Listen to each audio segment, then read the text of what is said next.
My brothers and sisters, may the Lord be with you. A reading from the Holy Gospel according to John. Jesus said to his disciples, "This is my commandment. Love one another as I love you. No one has greater love than this, to lay down one's life for one's friends. I no longer call you slaves, because a slave does not know what his master is doing. I have called you friends, because I have told you everything I have heard from my Father. I was not you who chose me, but I who chose you, and appointed you to go and to bear fruit that will remain, so that whatever you ask the Father in my name, he may give you." The Gospel of the Lord.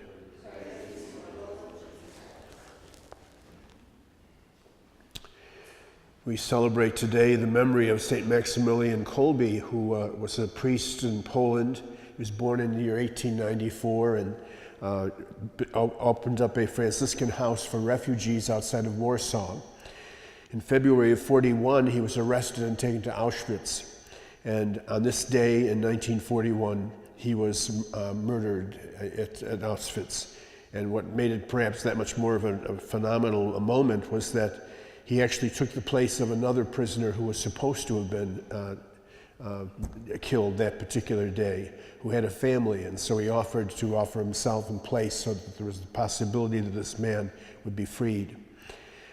He was canonized by Pope John Paul II in the year 1982, and he surely speaks and lives out that message we heard both in the Gospel this morning and in the first letter of John.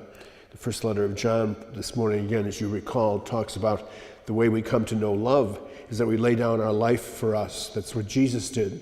And so we ought to lay down our lives for our brothers.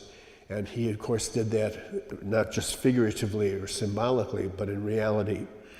That kind of commitment to the message of the gospel, in turn, has been for many other people a great source of consolation. And I mentioned last week that on the Feast of St. Clare that I'm surprised when I have confirmations, the number of girls that take the name of Clare.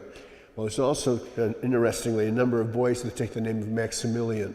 The story of him, even though he's by the standards of the saints is relatively new in that rostrum of saints that we have, seems to have a great impact on young people as they recognize the phenomenon of giving one's life so completely for the sake of someone out of love.